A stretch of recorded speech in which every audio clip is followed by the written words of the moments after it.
Hello everyone and welcome to my YouTube channel. My name is Kouyoumdjian and I'm a Brazilian classical guitarist and guitar instructor based in the New York City metropolitan area for many years. This video is intended for music students and amateur musicians. Today I will share with you my experience on the various stages of preparing a piece, from the initial sight reading to a potential final recording at the end. I will discuss with you here 7 phases in the preparation of a piece. This number, of course, is not definitive, as each person will customize this process in some way, giving more or less value to each step depending on context, but still I believe that this list will serve as a good basis for a satisfactory end result. So let's check it out.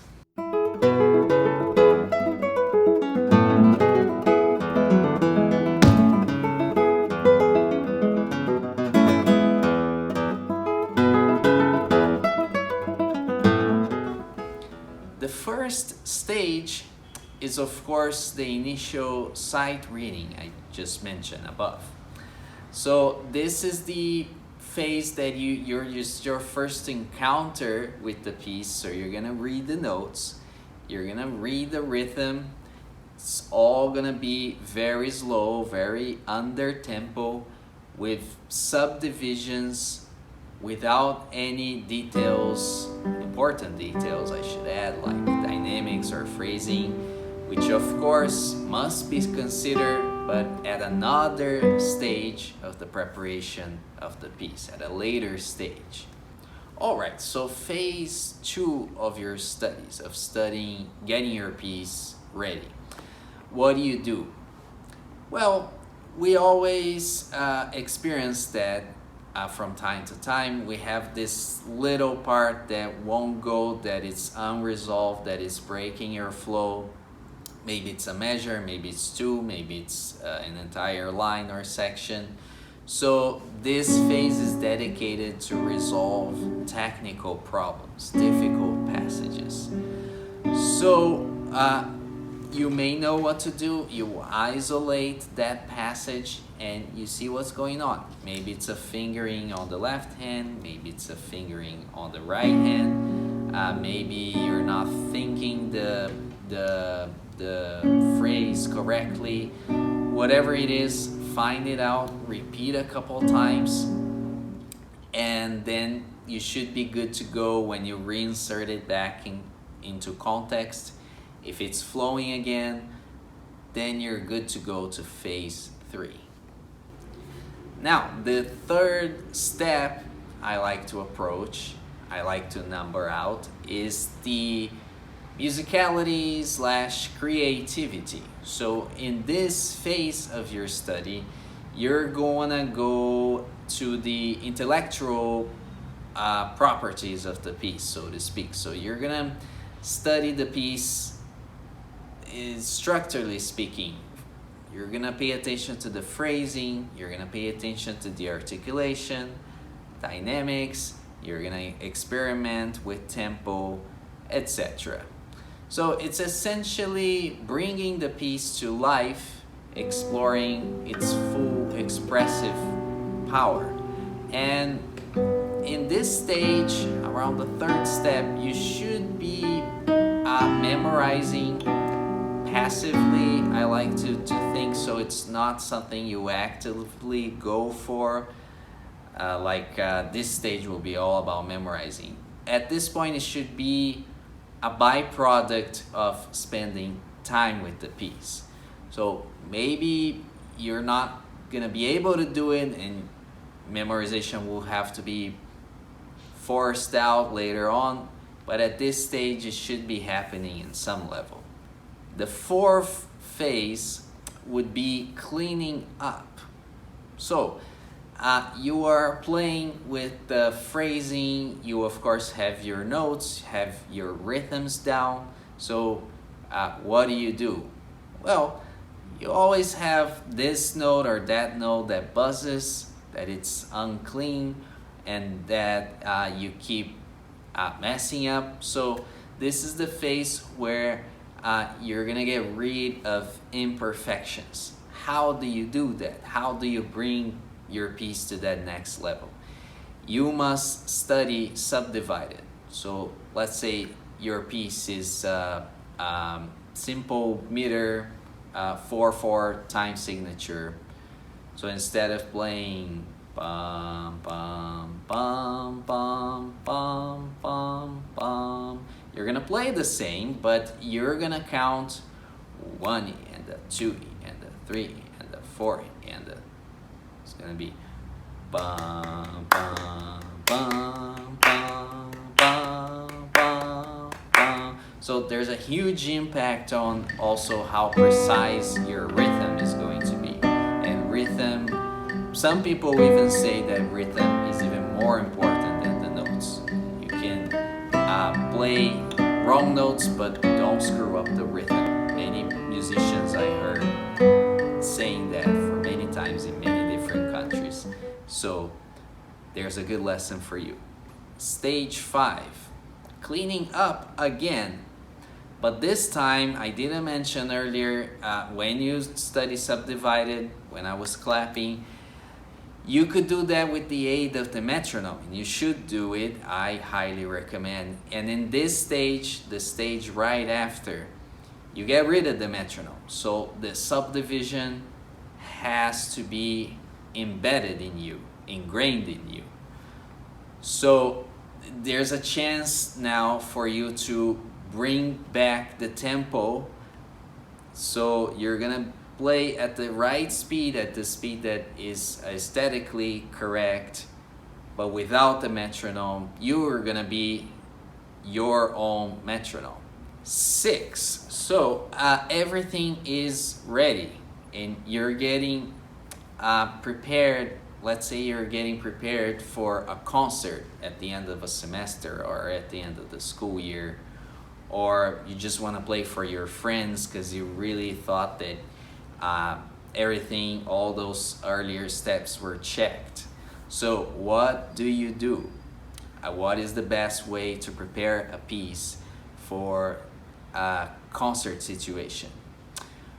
Well, a concert, differently from your practice time, is one line of time. In other words, you can't keep coming back to the spot you screwed up. You have to be ready to move on to the end of the piece.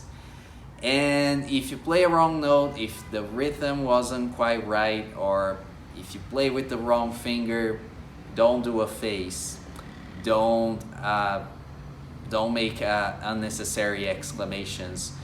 Just use your poker face, pretend that you did something beautiful, and just move on. So another thing you must do in preparation for a concert is to train your nerves. And again, how do you do that? You have to do the same situation, the same concert situation a lot. So simulate the concert. So play for friends, play for family, play for your dog, play for your girlfriend, whatever it is, have somebody in front of you. You can't be locked up in a room by yourself, just playing and going back to that spot you screwed up. That is not the situation of the stage. The stage is quite unforgiving. So you have to train that. That is something that can be trained. And the more you do it, the more at ease you will be when it's go time. Because by the time it's go time, it's already normal again. So you're gonna feel less adrenaline, you're gonna sweat less, your heartbeat will be, I wouldn't say normal, but it will be close to a at-home situation. And in this phase of your study, I should point out, maybe you're gonna get frustrated if the recital didn't go too well, if your performance didn't go too well, and you're gonna say, what happened? Why at my home was sounding so great, and on the stage it wasn't nearly 50% of that. Well, the answer is right there, because you're not used to it, because you have to do it a lot, and because when you're in a situation of stress, like a concert, a performance, your reflexes tend to diminish or to shut off. And then your intellectual part, your intellectual way of playing kicks in. And that's something that most people are not used to. Students rely a lot on the reflex, which works pretty great if you're in a non-stressful situation. But anything other than that, it could be problematic. So do it a lot. And also, one more thing I can't forget, and I can't stress enough, is to record yourself. Because first of all, the camera simulates one person listening to you. And second of all, when the recording's finished, you of course go to it and you watch it or you hear it. And sometimes it turns out that what you thought, what you envisioned that you were projecting, you're not. It was just in your head, in your imagination. So sometimes you have to exaggerate things to really project to an audience, and that you realize when you record yourself. Now, the final stage, some people wonder, oh my God, what comes after playing a recital, playing a concert? Well, there's a different sort of preparation, and I would list it as a phase of study. Let's say if you are preparing a recording, a final recording. Maybe you're putting together an album, or maybe you just want to record for future reference. Whatever it is, recording demands a different set skill even. You have to be prepared to edit, so you can record thinking already in advance about the fact that you're gonna be able to edit later. So you can take that into your advantage. So you don't have necessarily to play from beginning to end. You can maybe record a section, take a break, record the other section. And of course, even most people do the whole take, so you can do the whole take, but you can do it repeatedly. And because you can redo it, you gotta be more demanding to yourself. At least I am, because you can redo so many times. So you have to be prepared also to play extremely clean. And not to mention that most of the times the microphone is right here. It's right in front of your strings if you play guitar. So it captures things that the audience may not realize. But when you're in the recording situation, everything will be registered. Everything will be on the recording. Every tiny little noise, even if you move your body, depending on the fabric of your clothes, it can make an undesired noise and it can affect your recording. So you have to plan to be extremely careful about noise and play clean.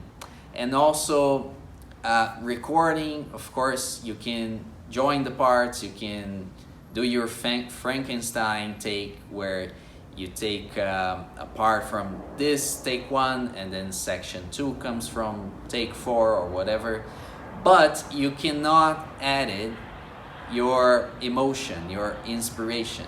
So a lot of people go into the recording studio and they play like they're frozen. They play tight. They can't let go of vibrato, of phrasing, of breathing. And that's so important. This is what really makes music interesting, music alive. And it should be captured in a recording. So take the fact that you can redo, and also plan to, I know it's a little, there's a little contradiction there. You have to play clean, but at the same time you have to let yourself go. You have to play with passion. You have to play fresh. But remember that the emotion, the inspiration cannot be edited. It cannot be fixed later.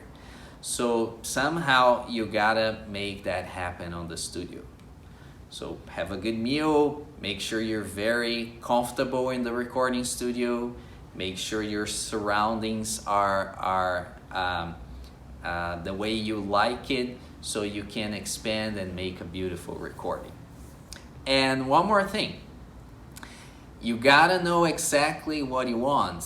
Articulation, phrasing, dynamics, you name it. You have to know precisely what you want, because most studios, if you're recording in a studio, will charge by the hour.